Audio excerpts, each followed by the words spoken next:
হঠাৎই জাতীয় সড়কে হাতি, যার জেরে দুর্ঘটনার কবলে পড়ল একটি পিকআপ ভ্যান ও একটি অটো। বাগডোগরার এশিয়ান হাইওয়ে সিঙ্গিঝোড়া চা বাগান এলাকার ঘটনা। We are the dreamers, the achievers, and the leaders. Come, join us today. বুধবার রাতে জঙ্গল থেকে জাতীয় সড়কে বেরিয়ে আসে তিনটি হাতি। আচমকা হাতি রাস্তায় বেরিয়ে আসলে নিয়ন্ত্রণ হারিয়ে দুর্ঘটনার কবলে পড়ে একটি অটো ও পিকআপ ভ্যান। ঘটনায় আহত হন অটো ও পিকআপ ভ্যানে থাকা 4 জন। আহতদের উদ্ধার করে প্রথমে বাগডোগরা হাসপাতালে নিয়ে যাওয়া হয়, পরে সেখান থেকে তাদের উত্তরবঙ্গ মেডিকেল কলেজ ও হাসপাতালে স্থানান্তরিত করা হয়।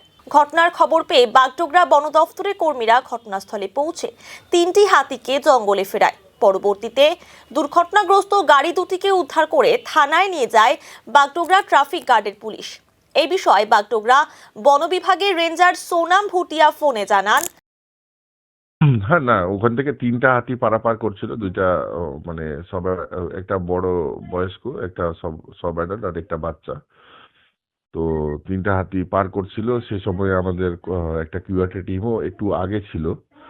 তো অচানক যেহেতু হাতি রাস্তায় চলে আসছে, ওরাও স্পিডে ছিল।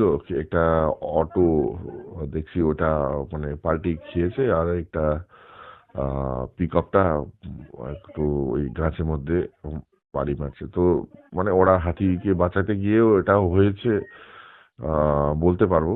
তো হাতি মানে এটা নিয়ে একটাই জিনিস বলবো যে ওখান থেকে হাতি পারাপার করছে সবাই জানে, তো একটু কশাস থাকা দরকার। আমরা যতটুকু চিকিৎসা নিয়ে যতটুকু যা কিছু করার দরকার ছিল আমরা করছি। আর অনেক সবাইকে সতর্ক থাকতে হবে, যেহেতু আমরা বারবার বলছি যে অনেক হাতি আছে এইসব জায়গায় ক্রসিং করছে, আপনারা সতর্ক থাকুন। এটাই হচ্ছে মেন জিনিসটা, কি যে সবাইকে সতর্ক হয়ে ওই সাইড থেকে ট্রাভেল করতে। হ্যাঁ, অটো ড্রাইভার একজন আহত হয়েছে, আর পিকআপের মধ্যে যারা ছিল ওটার মধ্যে 3 জন একটু আহত হয়েছে।